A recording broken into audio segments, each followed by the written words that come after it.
ओम श्री गणेशाय नमः। ओम श्री गुरुदेवाय नमः। नमस्कार भक्तों, आज माता का पंचम नवरात्र है। पंचम में माता का जो है, माता आदिशक्ति जगतजननी जगदम्बिके का स्कंद माता रूप का जो है पूजन किया जाता है, ध्यान किया जाता है। और इस दिन दुर्गा सप्तशती का नवम और दसम अध्याय का जो है श्रवण किया जाता है। इस दिन माता आदिशक्ति के गोद में कुमार कार्तिकेय विराजमान हैं। इस तरह माता का ध्यान करके और नवम अध्याय और दसम अध्याय का पाठ श्रवण करना चाहिए। बोलो माता आदिशक्ति जगत जननी जगदम्बिके की जय। निशुंभ वध।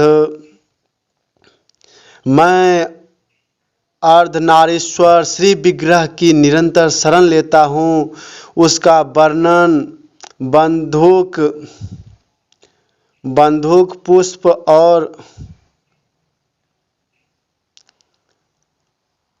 सुवर्ण के समान रक्त पीत मिश्रित है। वह अपनी भुजाओं में सुंदर अक्षमाला, पास, अंकुश और वरद मुद्रा धारण करता है। अर्धचंद्र उसका आभूषण था। वह तीनों नेत्रों से सुशोभित है। राजा ने कहा, भगवान, आपने रक्त बीज के वध के संबंध रखने वाला देवी चरित्र का यह अद्भुत महात्म्य मुझे सुनाया। अब रक्त बीज के मारे जाने पर अत्यंत क्रोध में भरे हुए शुंभ और निशुंभ ने जो कर्म किया उससे मैं सुनना चाहता हूँ।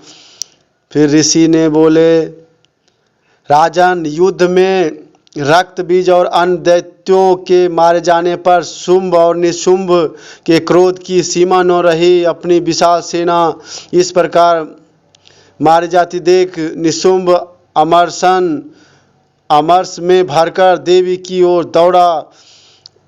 उसके साथ असुरों की प्रधान सेना थी। उसके आगे पीछे तथा पार्श्व भाग में बड़े बड़े असुर थे जो क्रोध से ओठ चबाते हुए देवी को मार डालने के लिए आए। महापराक्रमी शुंभ भी अपनी सेना के साथ मातृगणों से युद्ध करके क्रोधवश चंडिका को मारने के लिए आ पहुंचा। तब देवी के साथ शुंभ और निशुंभ का घोर संग्राम छिड़ गया। वे दोनों दैत्य मेघों की भांति बाणों की भयंकर वृष्टि कर रहे थे। उन दोनों के चलाए हुए बाणों को चंडिका अपने बाणों के समूह से तुरंत काट डाला और शस्त्र समूहों की वर्षा करके उन दोनों दैत्य पतियों के अंगों में भी चोट पहुंचाई।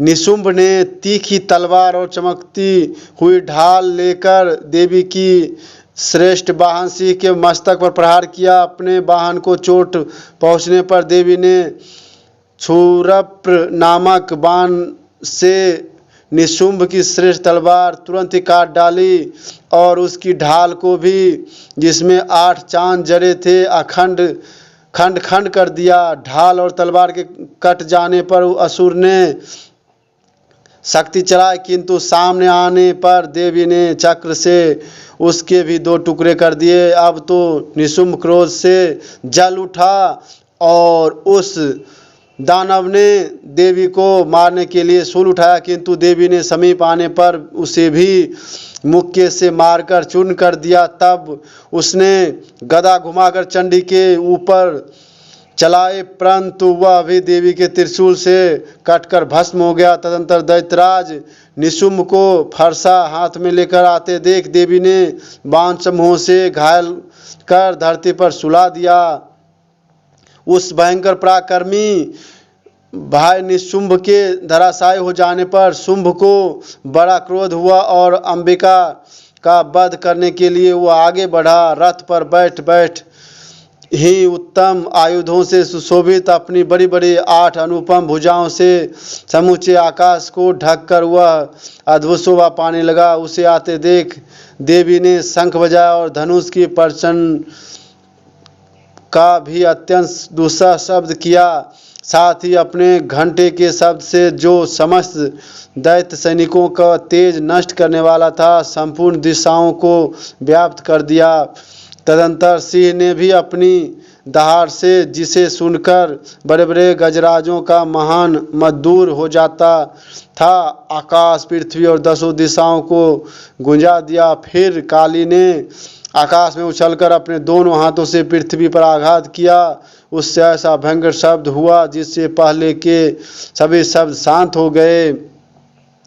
तदंतर शिवदूती ने दैत्यों के लिए अमंगलजनक अट्टहास किया।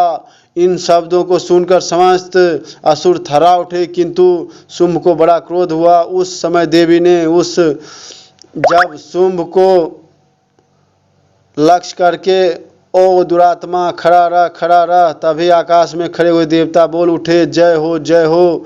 शुंभ ने वहाँ आकर ज्वालाओं से युक्त अत्यंत भयानक शक्ति चलाई। अग्निमय पर्वत के समान आते हुए उस देवी ने बड़े भारी लुके से दूर हटा दिया। उस समय शुंभ के सिंहनाद से तीनों लोक गूंज उठे। राजन, उसी प्रतिध्वनि से वज्रपात के समान भयंकर शब्द हुआ, जिसे अन्य सब शब्दों चलाए हुए बाणों के शुंभ ने अपने भयंकर बाणों द्वारा सैकड़ों और हजारों टुकड़े कर दिए। तब क्रोध में भरी हुई चंडिका ने शुंभ को शूल से मारा। उसके आघात से मूर्छित हो वह पृथ्वी पर गिर पड़ा। इतने में ही शुंभ को चेतना हुई और उसने धनुष हाथ में लेकर बाणों द्वारा देवी काली और सिंह को घायल कर दिया। फिर उस दैत्य ने 10,000 बाहें बनाकर चक्रों के प्रहार से चंडिका को आच्छादित कर दिया।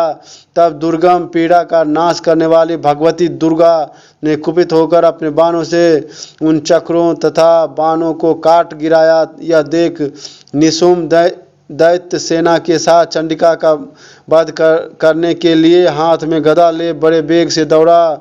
उसके आते ही चंडी ने तीखी धार वाली तलवार से उसकी गदा को शीघ्र ही काट डाला। तब उसने शूल हाथ में ले लिया। देवताओं को पीड़ा देने वाले निशुंभ को शूल हाथ में ले आते देख चंडिका ने वेग से चलाए हुए अपने शूल से उसकी छाती छेद डाली। शूल से विदीर्ण हो जाने पर उसकी छाती से एक दूसरा महाबली एवं पराक्रमी पुरुष खड़ी रह कहता हुआ निकला। उस निकलते हुए पुरुष की बात सुनकर देवी ठठाकर हंस पड़ी और खड्ग से उन्होंने उसका मस्तक काट डाला। फिर तो वह पृथ्वी पर गिर पड़ा। तदंतर सिंह अपनी दाढ़ों से असुरों की गर्दन कुचल कर खाने लगा। यह बड़ा भयंकर दृश्य था। उधर काली और शिवदूती ने भी अनन्य दैत्यों का भक्षण आरंभ किया। कौमारी की शक्ति से विदीर्ण होकर कितने ही महादैत्य नष्ट हो गए। ब्राह्मणी के मंत्रपूत जल से निस्तेज होकर कितने ही भाग खड़े हुए। कितने ही दैत्य महेश्वरी के त्रिशूल से छिन्न भिन्न हो धराशायी हो गए। बाराही के थुथुन के आघात से कितनों का पृथ्वी पर कचूमर निकल गया। वैष्णवी ने भी अपने चक्र से दानवों के टुकड़े टुकड़े कर डाले। ऐन्द्री के हाथ से छूटे हुए वज्र से भी कितने प्राणों से हाथ धो बैठे। इति मार्कांडेय पुराण सार्वजनिक मन्वंतरे देवी महात्म निशुंभ वध नमो अध्याय समाप्त। 10वां अध्याय शुंभ वध। मैं मस्तक पर अर्धचंद्र धारण करने वाली शिव शक्ति स्वरूपा भगवती कामेश्वरी का हृदय में चिंतन करता हूँ। वे तपाए हुए सुवर्ण के समान सुंदर और सूर्य चंद्रमा और अग्नि ये तीन उनके नेत्र हैं तथा वे अपने मनोहर हाथों में धनुष बाण, अंकुश पाश और शूल धारण किए हुए हैं। ऋषि कहते हैं, राजन, अपने प्राणों के समान प्यारे भाई निशुंभ को मारा गया देख सारी सेना संहार हो जाने शुंभ ने कुपित होकर कहा, दुष्ट दुर्गे, तू बल के अभिमान में आकर झूठ मूठ का घमंड न दिखा। तू बड़ी माननी बनी हुई है, किंतु दूसरी स्त्रियों के बल का सहारा लेकर लड़ती है। देवी बोली, ओ दुष्ट, मैं अकेले ही हूँ, इस संसार में मेरे सिवा दूसरे कौन है। देख, ये मेरी ही विभूतियाँ हैं, अतः मुझ में ही प्रवेश कर रही है। तदंतर ब्राह्मणी आदि समस्त देवियाँ अंबिका के शरीर में लीन हो गई। उस समय केवल अंबिका देवी ही रह गई। देवी बोली, मैं अपनी ऐश्वर्य शक्ति से अनेक रूपों में यहाँ उपस्थित हुई थी, उन सब रूपों को मैंने समेट लिया, अब अकेले ही युद्ध में खड़े हूँ, तुम भी स्थिर हो जाओ। ऋषि तदंतर देवी और सुम दोनों एक देवताओं तथा दानवों के देखते देखते भयंकर युद्ध छिड़ गया। बाणों की वर्षा तथा तीखे शस्त्रों और दारुण अस्त्रों के प्रहार के कारण उन दोनों का युद्ध सब लोगों के लिए बड़ा भयानक प्रतीत हुआ। उस समय अंबिका ने जो सैकड़ों दिव्य अस्त्र छोड़े, उन्हें दैत्यराज शुंभ ने उनके निवारण अस्त्रों द्वारा काट डाला। इसी प्रकार शुंभ ने भी जो दिव्य अस्त्र चलाए, उन्हें परमेश्वरी ने भयंकर हुंकार शब्द के उच्चारण आदि द्वारा खिलवाड़ में ही नष्ट कर डाला। तब उस असुर ने सैकड़ों बाणों से देवी को आच्छादित कर दिया।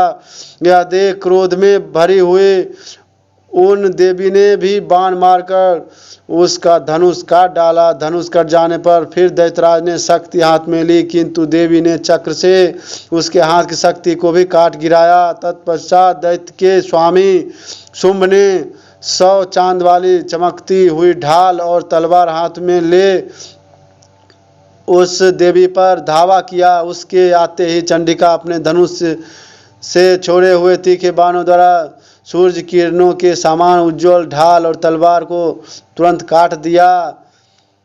फिर उस दैत्य के घोड़े और सारथी मारे गए। धनुष को पहले ही कट चुका था, अब उसने अंबिका को मारने के लिए उद्यत हो भयंकर मुग्दर हाथ में लिया।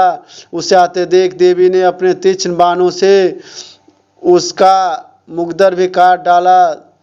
तिस पर भी वह असुर मुक्का तानकर बड़े वेग से देवी की ओर झपटा। उस दैत्य ने देवी की छाती में मुक्का मारा। तब उन देवी ने भी अपनी छाती में उसकी छाती में एक चांटा जड़ दिया। देवी का थप्पड़ खाकर दैत्यराज शुंभ पृथ्वी पर गिर पड़ा, किंतु पुनः सहसा पूर्ववत उठकर खड़ा हो गया। फिर वह उछला और देवी को ऊपर ले जाकर आकाश में खड़ा हो गया। तब चंडिका आकाश में भी बिना किसी आधार के ही शुंभ के साथ युद्ध करने लगे। उस समय दैत्य चंडिका आकाश में एक दूसरे से लड़ने लगे। उनका वह युद्ध पहले सिद्ध और मुनियों को विस्मय में डालने वाला है हुआ।